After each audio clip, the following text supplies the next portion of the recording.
kumjua Kristo Yesu ambaye ni mwana wa Mungu, ambaye tumepewa ni kwa ajili ya wokovu wetu. Na tukaweza kusoma katika kitabu cha Yohana 6 ndipo tuliweza kusoma siku ya jana, na tukaweza kuona mawili matatu. Tukaweza kuona ya kwamba Yesu kuna wakati ulipofika akaweza kupa watu mkate na hata akaweza kuwashibisha, na kwa hivyo siku ambayo iliyofuata wakaanza kumtafuta tena. Na wakati Yesu alipokuwa akiondoka akienenda na akiendelea kufanya kazi ambayo Mungu alikuwa amemtuma akaweze kuifanya, hawa watu wakamkosa na wakasafiri mwendo mrefu sana. Lakini walipompata, Biblia ikatuambia ya kwamba wakamuuliza, ulifikaje mahali hapa? Naye akawaambia, hamunitafuti kwa sababu ya kile ambacho mumeona ama kwa miujiza ambayo mmeweza kuiona, lakini mnanitafuta ni kwa sababu ya njaa. Mnanitafuta ni kwa sababu mnahitaji chakula. Haleluya! Na hayo mambo yakawa yanashika umakinifu wetu, ni kwa sababu hata katika siku zetu huwa wakati mwingine tunamtafuta Yesu sio kwa sababu tunataka tukae na yeye, sio kwa sababu tunataka atufundishe na tusikie. Wakati mwingine tunaweza mtafuta, lakini kumbe tu ni kwa njaa.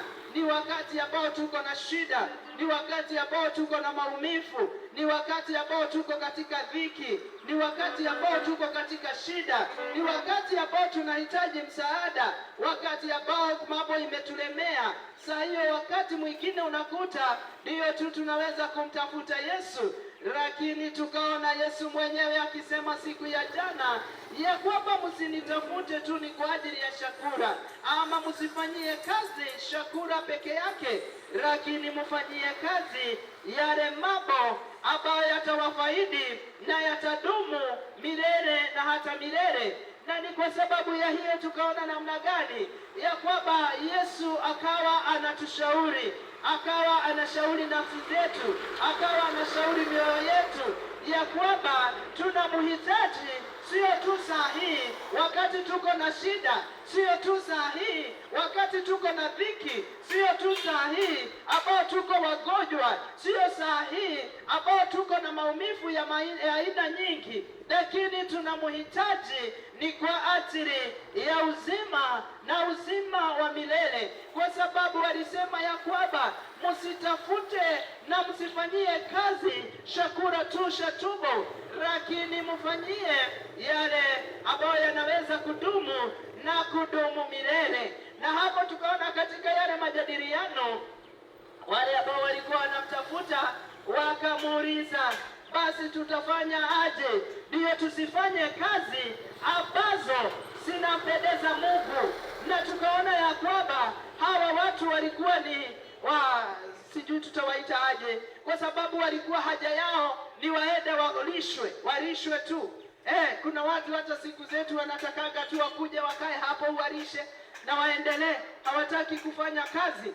Unafikiria walikuwa wamekaa namna hivyo ya kwamba wanaona kwa sababu jana alitulisha, washa hata leo twende atupee mikate ingine? Na ni sawa kuwapea mikate, ni sawa, lakini Yesu akajua hii ni mazoea ambao watakuwa nayo, si kwa sababu wanataka kile ambacho kimo ndani yake, lakini ni kwa sababu ya chakula tu. Na hivyo inatuambia namna gani wakati tuko hapa kila mtu ajishughulishe, ni kwa sababu ya chakula cha tumbo, lakini inapofika ni kwa ajili ya chakula cha kiroho, washa kila mtu akamweze kuwa na wakati wa kutafuta Yesu aliyesema ya kwamba I am the bread of life. Kwa sababu hivyo ndivyo alituambia jana ya kwamba yeye ndiye mkate ulio wa uzima. Wakati walimuuliza tutafanya kazi gani, haleluya, ili tukaweze kumpendeza Baba, Kristo Yesu hakusita, akawaambia tena kwa upesi na kwa haraka, akawaambia kufanya kazi ya Mungu ambayo inampendeza. Na ile kazi ambayo Mungu anataka muifanye ni moja, nayo hiyo kazi ni kuamini yeye aliyetumwa na Mungu wetu. Haleluya! Kazi tukaona ya kwamba kazi ambayo Kristo Kristo Yesu alijibu hawa watu wanahitaji kuifanya ili wakaweze kupendeza Mungu Baba na wafanye kazi ambazo Mungu Baba anahitaji. Ni kazi moja, ni kuamini aliyetumwa. Na wakati nilipokaa na nikanyamaza, nikakuwa na wakati wa kujiuliza, kwani kuamini ni kazi? Kwani kuamini ni kazi ambao Kristo Yesu anasema ya kwamba kazi ambayo mnahitajika muifanye ndipo mkaweze kumpendeza Baba ni kuamini aliyetumwa na yeye. Haleluya! Na wakati nilipokuwa nimenyamaza na nikaomba Mungu hata nami nisaidie, kwa sababu nataka kujua hii kazi ya kuamini na ni jinsi gani ambayo inaweza fanywa, nikaona ni kweli kuamini si jambo rahisi. Kuamini ni kazi, na ninataka ukubaliane na mimi, ikiwa leo unafanya kazi ndipoza ujidumu, jameni inayokufanyia imani yako kazi ndipoza ijidumu, ya kwamba itasimama milele na mpaka siku ya mwisho itagaa, itaonekana. Nikaona tuko na kibarua, na hicho kibarua ni kizuri, kwa sababu anasema hakina uzito. It is not burdensome. Kumwamini, it is not burdensome. Sio kitu ambacho ni kizito. Tunaweza kumwamini katika hali zote, tunaweza kumwamini katika kufanya kazi, tunaweza kumwamini katika kutembea, tunaweza kumwamini katika kulima, tunaweza kumwamini katika mambo yote ambayo tunaifanya hapa duniani, tunaweza kumwamini. Na tukimwamini, naye atakuwa amependezwa nasi, kwa maana ataona ya kwamba ni kazi tumefanya ya kusimamisha imani, na Mungu akaweza atakuwabariki. Na wakati tulipoendelea, ndipo Yesu akawa anasema ya kwamba hawa watu wakamwambia ya kwamba baba zetu walipata mkate wakiwa kule nyikani, wakakula mkate itwao mana, na ni kweli walikula huo mkate ambao unaitwa maana. Lakini Yesu akawaambia sio Musa aliwapea maana, lakini ni Mungu Baba ambaye aliwapa hiyo maana. Na kwa hivyo akasema ya kwamba sikilizeni niwaambie, huo mkate ambao Baba aliwapea alikuwa ya kwamba ni mfano tu ya mkate mzuri ambao uletao uzima wa milele, kwa sababu tutaona akisema ya kwamba waliokula maana walikufa, lakini yule ambaye atakula huu mkate ambao sasa mwenyewe alikuja akadeclare ya kwamba yeye ndiye mkate, huo mkate ambao ni wa uzima, na mtu yoyote anapokuja kwake na hakula ule mkate hatapata njaa tena, na yeyote atakayemwamini hatapata kiu tena. Haleluya! Na hapo ndipo tuliweza kufika aya yake ya Yohana 6:35, wakati aliposema na akajitangaza akasema, I am the bread of life. He who comes to me will never go hungry, and he who believes in me will never be thirsty. Kwa hivyo ndivyo Yesu anataka ya kwamba tukaweze kuja kwake. Hiyo kazi ambao waliuliza ni kazi gani? Unajua, wakati ninasoma Biblia saa zingine ninashangaa, kwa sababu ninakuta katika Biblia kunao wafanyikazi, kunao wengine wanaitwa the workers of iniquity, ati watenda maovu, na wameandikwa katika Biblia. Ni kumaanisha ya kwamba wakati Yesu alikuwa anasema ya kwamba tufanye kazi ambazo zinapendeza Baba, ni kumaanisha ya kwamba kunao wengine wanaweza fanya kazi ambazo hazitampendeza Baba, ndiposa wanaitwa the workers of iniquity.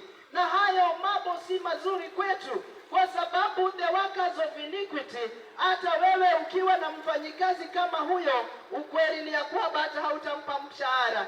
Nafikiria iko katika kitabu cha Zaburi, tunaweza angalia kabla niendelee tu katika kitabu cha Zaburi. Washa nione katika kitabu cha Zaburi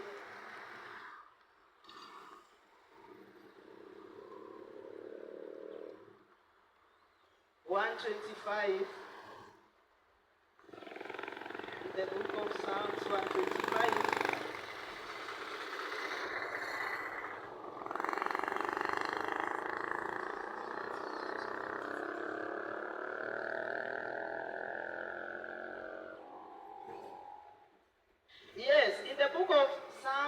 125 aya yake ya 5, number 4 inasema ya kwamba do good, O Lord, to those who are good, to those who are upright in heart, but those who turn to crooked ways, the Lord will punish with the workers of iniquity. Yes, Biblia inasema ya kwamba wale ambao wanafanya ama wanageukia njia ambazo ni za uovu, Mungu ataweza kuwatupilia mbali na atawatupilia mbali pamoja na wale wengine wote ambao wanafanyia maovu kazi. Biblia zingine nafikiria zinasema evil doers, ni kumaanisha ni watu wanatenda kazi, lakini ile kazi wanaotenda sio kazi iliyo sahihi kulingana na kile ambacho Bwana anataka. Na kwa hivyo mchana wa leo tunahitaji tufanye nini? We need to believe in the one whom the Lord God sent, so that we may even praise him. Kwa sababu walipomtuma alijua ya kwamba tukitenda kazi ya kumwamini ni kweli tutapata uzima.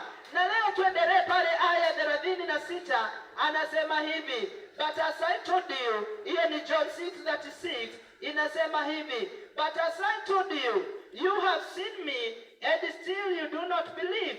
Yes. Number 37, all that Father gave me will come to me, and whoever comes to me I will never drive away. Number 38, for I have come down from heaven not to do my will, but to do the will of him who sent me. Number 39, and this is the will of whom who sent me, but raise them up at the last day. Number 40, for to the Son and believers and believes in him shall have eternal life, and I will raise him up at the last day. Bwana Yesu apewe sifa. Yesu akaendelea kutetea hoja yake katikati mioyo ya wale ambao walikuwa wanamtafuta. Na hili ni jambo ambalo tunahitajika kuwa nalo wakati tuko hapa duniani, kwa sababu ni kweli wakati tuko duniani kuna mambo ambayo tunafanya, na jambo moja unapouliza mmoja katika mambo za kiimani na kiroho, atakwambia ya kwamba ninaendelea kutafuta uzima ulio wa milele, ninaendelea kumtafuta Kristo Yesu. Lakini tunaona huu mjadala ambao unatufundisha mambo mengi sana. Wakati Yesu aliposema ya kwamba yeye ndiye mkate, na yeyote akujaye kwake hatawahi kupata njaa, na yeyote atakayemwamini hatawahi kupata kiu, akaendelea kushikilia hiyo hoja na akasema ya kwamba hata mnaniona, mmeona hata miujiza ambayo nimeifanya, lakini ya kushangaza ni ya kwamba bado hamujaniamini. Hiyo ilikuwa inasema nini? Ya kwamba wakati mwingine tunakaa na Yesu kwa sababu hukaa nasi, anakaa pamoja nasi, tunaona matendo yake. Wakati mwingine tunamlilia na tuokoa, wakati mwingine tuko na njaa, anatupa chakula, anatupa mavazi, anatufunika, anatuondorea ushi, anatuondorea aibu, anatuondorea magonjwa. Lakini hata wakati tumeona haya mambo yote, tunaweza kosa kuamini ndani yake. Na hivyo ndivyo anasema, tumekaa na nyinyi, mumeniona, lakini bado hamujaniamini.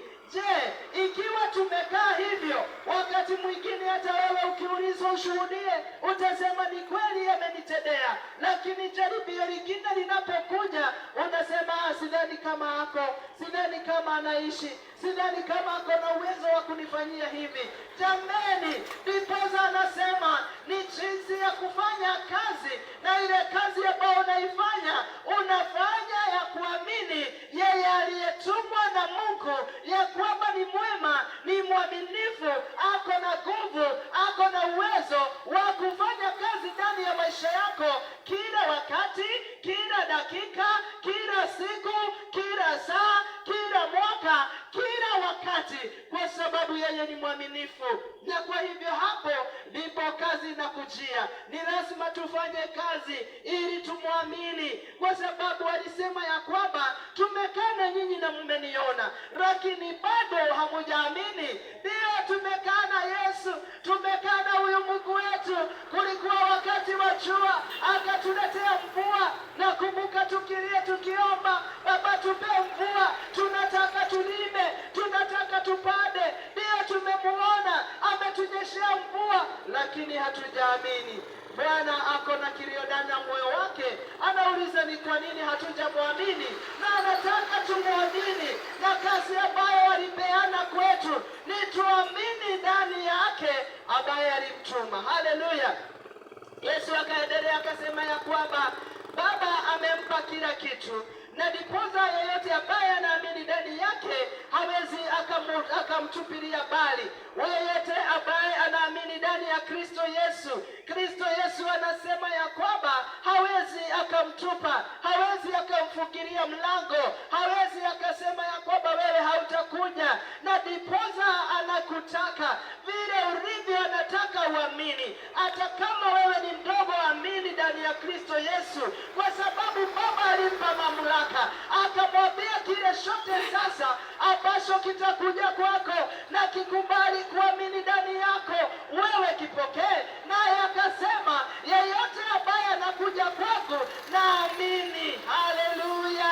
Unaweza kuja kwa Yesu kama hawa watu ambao walikuwa wanaenda kumtafuta kwa sababu ya chakula. Unaweza kuja kwa Yesu ndiposa umuone ni mtu wa aina gani. Unaweza kuja kwa Yesu ndio uangalie anafaa na njia gani. Unaweza kuja kwa Yesu uangalie anakaa namna gani. Lakini kile ambacho anahitaji ufanye ni ukuje kwake na umwamini, kwa sababu ukimwamini, hata kama hauna mavazi lakini umwamini, hata kama hauna makao lakini umwamini, hata kama hauna gari lakini umwamini, hata kama uko na nyumba na umwamini, hata kama uko na nchi kubwa na umwamini, hata kama uko na mabahari na umwamini, hata kama wewe ni mkubwa ama mdogo lakini umwamini, hata kurusha bali. Haleluya! hata kutupilia, hataweza kukutupa, kwa sababu hivyo ndivyo ilifanya atumwe atoke juu mbinguni ili akuja hapa duniani, ndiposa atushikanishe na Baba. Baada ya kuanguka, baada ya kusahaurika, akakuja ndiposa tukaweze kumwona Baba. Na akasema ya kwamba ni kumwamini. Haleluya! Kuna andiko ninakumbuka, hebu tukalisome, hata kama halikukuwa ya siku ya leo ama haikukuwa kwa leo, lakini anasema katika kitabu cha Yohana 14, kuna kitu pale Yesu anasema. Yohana 14, Yohana 14 aya yake ya 6, aya yake ya 6 anasema hivi: Jesus answered, I am the way, the truth, and the life. No one comes to the Father except through me. Hallelujah. Ati hakuna aendaye ama ajaye kwa Baba ila kupitia kwa Kristo Yesu. Hakuna njia nyingine ya kufikia Baba Mungu wetu bila tu ni kufikia ama kupitia kwa Yesu. Na ndiposa akasema lazima tumwamini. Yeyote anayemtaka, yeyote anayetaka Mungu Baba lazima amwamini. Kwa hivyo hapo hakuna negotiations, you have to kuamini Kristo Yesu. Yeye ndiye aliyetumwa akatoka juu mbinguni, na ni lazima ukubali kufanya hiyo kazi ya kumwamini, kwa sababu tukiwa hapa duniani shida hukuja zinakuambia usiamini Yesu, lakini amini vitu zingine. Usiamini Yesu, amini pesa zako zitakuokoa. Usiamini Yesu, amini nguvu zako zitakuokoa. Lakini anataka tumwamini katika kila jambo, umwamini katika ushashe, umwamini katika wingi, umwamini. Na ukishafanya hayo, kweli utakuwa mmoja wa wale ambao walikuja ni kwa ajili yao. Na kwa hivyo mchana wa leo Kristo Yesu akaendelea kuteta na kusemesana na hawa watu na kuweka kweli ya kwamba yeye ndiye aliyetumwa. Akasema ya kwamba alikuja diposa wote wakaweze, wote ambao watakao mwamini hata siku ya mwisho, hata kama wataweza kuwa wamekufa, lakini siku ya mwisho, haleluya, tunasomaga Biblia inatuambia pale mwanzo, haleluya, na tunaambiwa na mzungu ya kwamba kilicho na mwanzo lazima kitakuwa na mwisho. Kwa hivyo pale mwanzo, naye Yohana anatuambia pale mwisho. Praise the name of the Lord. Kwa hivyo kulikuwa na mwanzo, na sasa mahali ambapo tunaelekea ni pale mwisho, haleluya. Kwa sababu Yohana alipotumwa na akaonyeshwa mambo, aliambiwa Yohana, sema haya mambo kwa sababu yatakuja kutimia, na yatakuja kwa sababu ndiyo mambo yaliyo ya mwisho. Kwa hivyo kuna pale mwisho, na ndio Yesu akasema ya kwamba hata itakapofika hapo mwisho, na wengi wakuwe wamekufa, wengine wawe wamerara, anasema ya kwamba in the last day nitawafufua, nitawapa uzima mpya. Praise the name of the Lord. Na wakati mmoja tunapoendelea kusoma Biblia, tutaona akisema ya kwamba kuna wale ambao watakutwa na hiyo siku ya mwisho kabla hawajakufa, watakuwa katika huu mwili, na kile watakachokifanya ni ya kwamba watabadilishwa mwili. Lakini kuna wale ambao watakutwa kama wamekufa, na kwa hivyo kile watafanywa hata na wao ni kubadilishwa mili, na wapewe mili ya roho. Na kwa hivyo akasema ya kwamba in the last day I will raise you, and my Father will also raise you and give you life in the last day. And so whatever we are doing today, it is to prepare for the last day. Kile ambacho tunafanya leo ni kujitayarisha, ni kwa sababu ya hiyo siku ambayo inaitwa siku ya mwisho. Kumbuka anasema pale mwanzo. Kwa hivyo mwanzo ulipita, lakini kuna kitu hakijapita kinaitwa the last day. Siku ya mwisho haitapita. Mwanzo uliweza kupita, lakini mwisho hautafika. Kwa hivyo uko na tunuku ya kufanya kazi, uko na tunuku ya kufanya biashara, uko na tunuku ya kufanya kila kitu chenye Mungu amekusaidia ufanye. Lakini katika hiyo kitu ambacho Bwana amekusaidia ufanye, fanya kile ambacho kinampendeza zaidi, ambacho amesema tufanyie kazi kuamini aliyetumwa.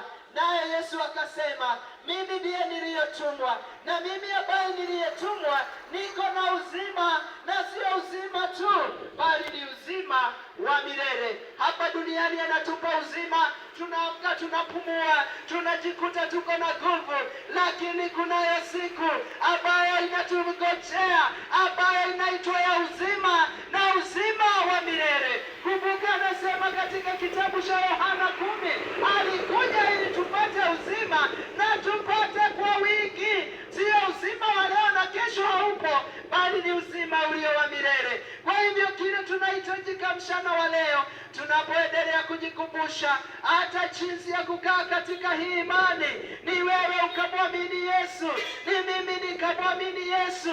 Usiseme niliamini Yesu miaka iliyopita. Mwamini kila siku, mwamini kila dakika, mwamini kila saa, mwamini kila mwezi, mwamini kila wiki, mwamini kila mwaka, kwa sababu ukifanya hivyo utakuwa wewe ni mmoja wa wale alikuja ni kwa ajili yake, nawe utapata uzima, na ni uzima ulio wa milele. Kwa hivyo mchana wa leo Mungu awabariki. Washa tufanyie imani yetu kazi, washa tumwamini, kwa sababu yeye ambaye amemwamini ametuambia ya kwamba hatamtupa, hatamuacha, hatamuweka bali, atakaa karibu na yeye, atakuwa Yesu wake, atakuwa Mungu wake, atakuwa karibu na yeye, atamsaidia katika kila jambo, nawe utaweza kuona amani. Kwa hivyo usijidanganye, useme mimi sijui kuamini. Hapana, unahitaji ukubali ya kwamba yeye aliyetumwa na Mungu